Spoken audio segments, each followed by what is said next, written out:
एक छोटा सा गांव था। गांव हरे भरे जंगल के पास था। गांव में सब बहुत खुश थे। सूरज रोज निकलता, चिड़ियां चहचहाती, लोग अपने काम पर जाते, बच्चे स्कूल जाते, खेलते कूदते। गांव में एकता थी, प्यार था, सभी एक दूसरे की मदद करते। जीवन शांत और सुंदर था, सभी को गांव से प्यार था। एक दिन कुछ अजीब हुआ। जंगल से अजीब आवाजें आने लगी। रात को जानवर बेचैन थे, वे डर के मारे कांप रहे थे। कुछ ग्रामीणों ने जंगल के पास बड़े बड़े पंजे देखे। उन्हें शक हुआ, कहीं तेंदुआ तो नहीं। डर फैल गया। गांव में दहशत का माहौल था।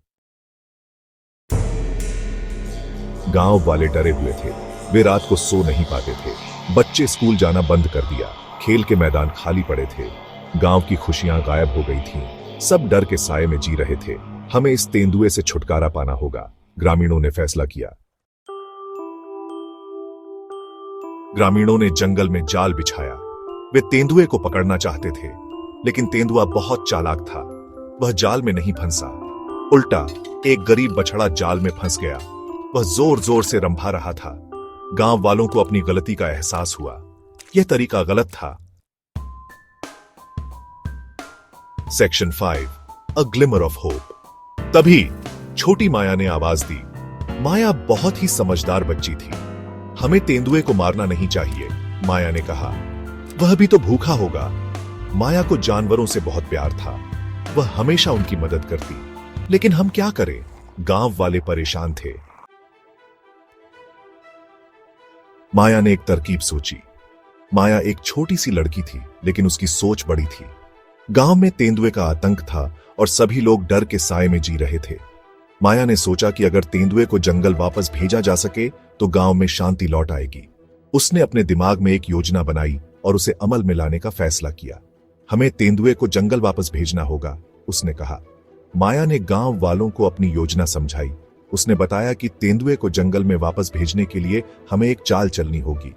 गांव वाले उसकी बात ध्यान से सुन रहे थे। माया ने कहा कि हमें तेंदुए को जंगल की ओर आकर्षित करना होगा ताकि वह गांव छोड़ दे। हम जंगल के पास एक बकरी बांध देंगे। माया ने समझाया कि बकरी की गंध तेंदुए को जंगल की ओर खींच लेगी। तेंदुआ बकरी की गंध से आकर्षित होकर जंगल की ओर जाएगा और गांव छोड़ देगा। यह सुनकर गांव वाले थोड़ा चिंतित हुए, लेकिन माया ने उन्हें भरोसा दिलाया कि यह योजना काम करेगी।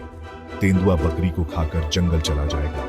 माया ने कहा कि तेंदुआ बकरी को खाकर संतुष्ट हो जाएगा और फिर जंगल में वापस चला जाएगा। इस तरह गांव में तेंदुए का आतंक खत्म हो जाएगा। गांव वालों ने माया की योजना को ध्यान से सुना और समझा। गांव वालों को माया की बात समझ आ गई। उन्होंने महसूस किया कि माया की योजना में दम है और यह तेंदुए को बिना नुकसान पहुंचाए भगाने का सबसे अच्छा तरीका हो सकता है। सभी ने माया की बात मानने का फैसला किया और उसकी योजना को अमल में लाने की तैयारी शुरू कर दी। उन्होंने फैसला किया कि वे माया की बात मानेंगे। गांव वालों ने मिलकर योजना बनाई और बकरी को जंगल के पास बांधने की तैयारी की। सभी ने मिलकर काम किया और माया की योजना को सफल बनाने के लिए एकजुट हो गए। माया की योजना पर सभी को भरोसा था और वे उसे सफल बनाने के लिए पूरी तरह से तैयार थे। यह तेंदुए को बिना नुकसान पहुंचाए भगाने का सबसे अच्छा तरीका था।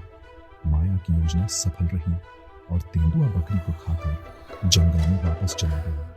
गांव वाले बहुत खुश हुए और उन्होंने माया की तारीफ की।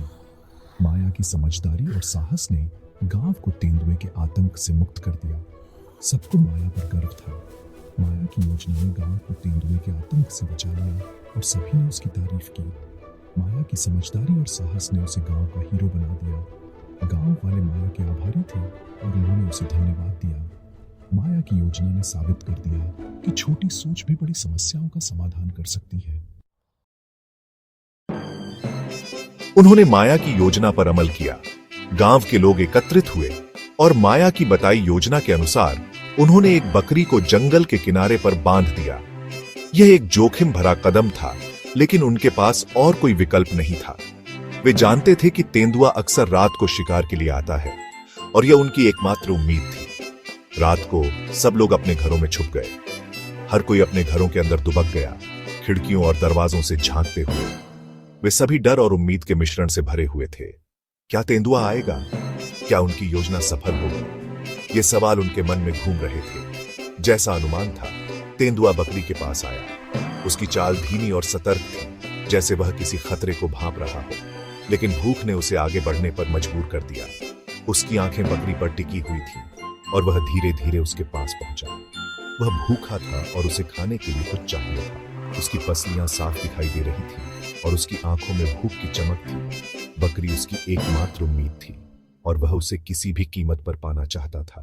तेंदुए ने बकरी को खाया और जंगल में वापस चला गया। उसने बकरी को अपने तेज पंजों से पकड़ा और उसे जंगल की ओर खींच लिया। गांव वाले यह सब देख रहे थे, लेकिन वे कुछ नहीं कर सकते थे।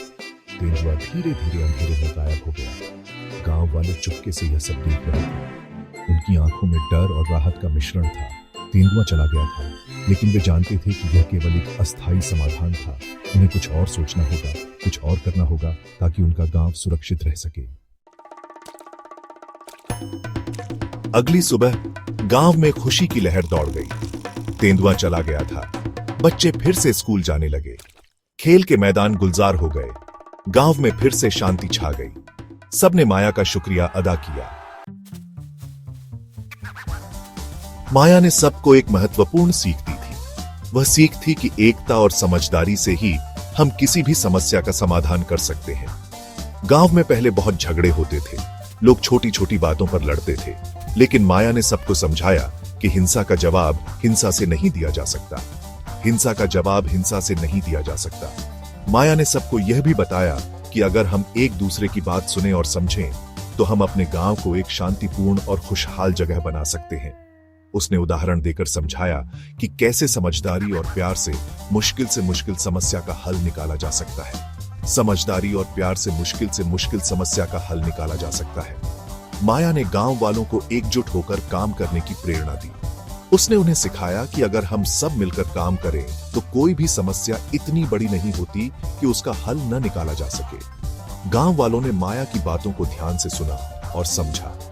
गांव में फिर से प्यार और एकता का माहौल था।